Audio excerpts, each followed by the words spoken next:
ولا يضحى بالعمياء والعوراء والعرجاء التي لا تمشي إلى المنسك ولا العجفاء।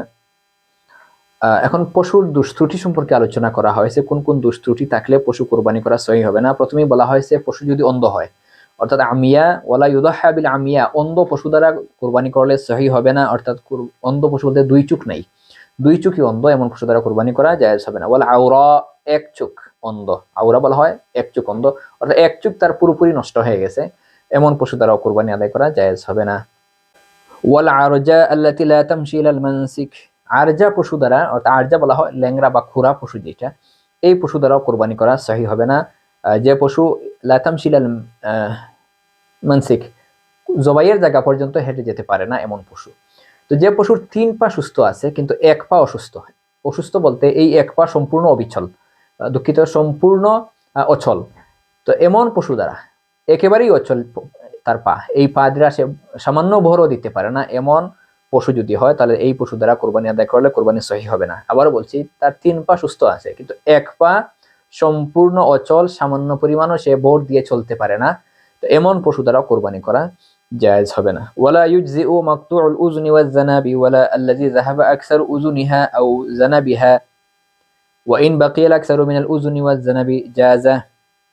লা ইউজজিউ মাকতুউল উযুন, যে পশুর কান নাই বা লেজ নাই, যে পশুর কান বা লেজ কাটা, ওয়ালা ইউজজিউ মাকতুউল উযুনি ওয়াজ জানাব, কান এবং লেজ কাটা এমন পশু দ্বারা কোরবানি সহি হবে না। ওয়ালা আল্লাযী যাহাবা আকসারু উযুনিহা আও জানাবিহা, অথবা তার কান বা লেজের অধিকাংশ অংশই নাই। তো আমরা যদি ভাগ করি, উদাহরণস্বরূপ যে পশুর অর্ধেক, যে পশুর কান বা লেজ অর্ধেক নাই এমন পশু দ্বারাও কোরবানি সহি হবে না। অর্ধেকের বেশি যদি নাই থাকে তাহলেও এই পশু দ্বারা কোরবানি জায়েজ হবে না। অর্থাৎ অর্ধেক লেজ বা কান কাটা অথবা অর্ধেকের বেশি কাটা এমন পশু দ্বারা কোরবানি সহি হবে না। কিন্তু অর্ধেকের কম যদি হয়, অর্ধেকের কম যদি থাকে তাহলে এমন পশু দ্বারা কোরবানি করা জায়েজ হবে। অর্থাৎ কান বা লেজ অর্ধেকের কম কাটা, বেশিরভাগই আছে, বেশিরভাগ লেজ বা কান আছে কিন্তু অর্ধেকের কম কাটা, সামান্য পরিমাণ কাটা, তাহলে এমন পশু দ্বারা কোরবানি সহি হবে। ويجوز أن يضحى بالجماء والخصي والثولاء ويجوز أن يضحى بالجماء, জাম্মা বলা হয় যে পশুর শিং নাই এমন পশুকে জাম্মা বলা হয়। ওয়ায়াজুজ আন ইউদহা, কোরবানি আদায় করা জায়েজ হবে বিল জাম্মা, যে পশুর শিং নাই এমন পশু দ্বারা।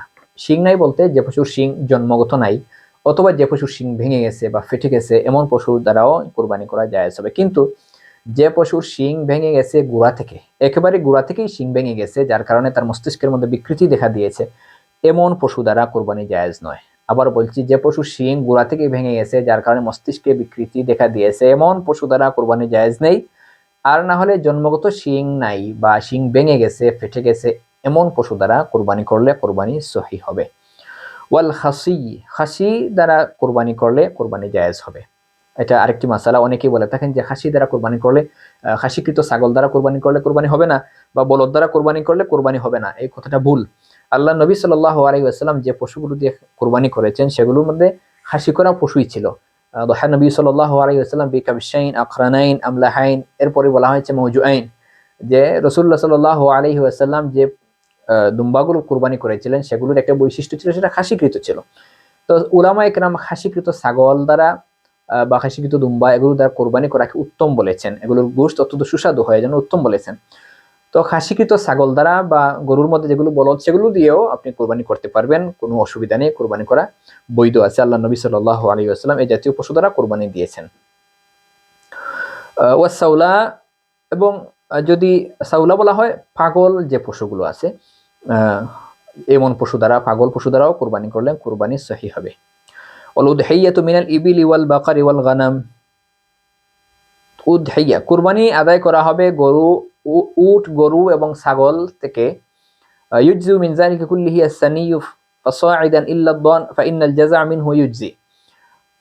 এখানে কুরবানির পশুর বয়সের কথা আলোচনা করা হয়েছে, উট বা গরু এবং ছাগল। তো এই উট বা গরু ছাগলের বাইরে অন্য কোনো পশুর কথা কেন আলোচনা করা হলো না?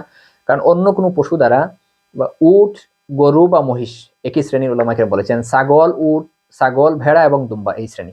তো এই 3 শ্রেণীর পশু ছাড়া অন্য কোনো পশু দ্বারা কোরবানি করলে কোরবানি সহি হবে না। কেউ যদি হরিণ দিয়ে কোরবানি দিতে চান তাহলে কোরবানি সহি হবে না। মুরগ বা হাঁস অথবা বন্য গরু যেগুলো আছে অথবা পাখি, এগুলো দ্বারা কোরবানি নিয়ত করলে কোরবানি সহি হবে না। কোরবানি দিতে হবে হয় উট দিয়ে, না হলে গরু দিয়ে বা মহিষ, অথবা ছাগল, ভেড়া বা দুম্বা দিয়ে। তো এগুলোর বয়সের আলোচনা এসেছে, বয়স কত হবে। রাসূলুল্লাহ সাল্লাল্লাহু আলাইহি ওয়াসাল্লাম বলেছেন, লা তাযবাহু ইল্লা মুসিন্না, মুসিন্না ছাড়া তোমরা অন্য কোনো পশু কোরবানি করবে না।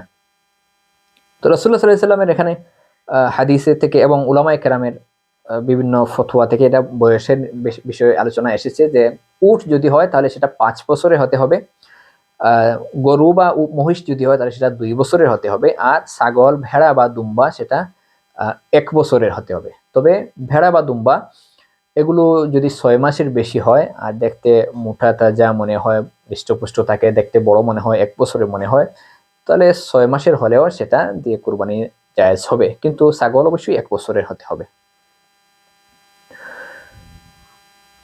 এরপরে আলোচনা হলো ওয়ায়াকুলু মিন লাহমিল উদহিয়াতি ওয়া ইউতইমুল আগনিয়া ওয়াল ফুকারা ওয়া ইয়াদখির। কুরবানির গোশত নিজে খাবে, ইয়াকুলু মিন লাহমিল উদহিয়া, কুরবানির গোশত নিজে খাবে, ওয়া ইউতইমুল আগনিয়া ওয়াল ফুকারা, ধনী গরিব সবাইকে খাওয়াবে, ওয়া ইয়াদখির, এবং জমা করে রাখবে। তো কুরবানির গোশত কিভাবে বন্টন করবেন এখানে একটি ইঙ্গিত দেওয়া হলো।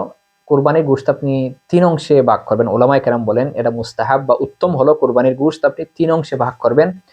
3 অংশে ভাগ করে 1 অংশ আপনি নিজের জন্য রাখবেন, আর 1 অংশ আপনার আত্মীয়স্বজন যারা আছে তাদেরকে দিবেন, আর 1 অংশ আপনি গরিব মিসকিন যারা আছে তাদের মধ্যে বিতরণ করে দিবেন, বন্টন করে দিবেন।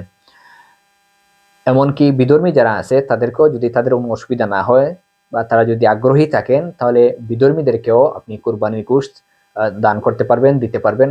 অন্যান্য ধর্মের আপনার প্রতিবেশী যদি হয় বা প্রতিবেশী ছাড়াও যদি আপনি কাউকে দিতে চান, বিধর্মী বা অন্য কোনো ধর্মের অনুসারী, কুরবানির গোশত আপনি তাদেরকে দিতে চাইলে দিতে পারবেন, সেটা জায়েজ আছে। ওয়ায়াদখির, এবং জমায়ে রাখবেন, সংরক্ষণ করবেন, ফ্রিজে হোক বা অন্য কোনো পদ্ধতিতে আপনি যদি কুরবানির গোশত পরবর্তীতে খাওয়ার জন্য সংরক্ষণ করতে চান তাহলে সেটা সংরক্ষণ করতে পারবেন, সেটা জায়েজ আছে।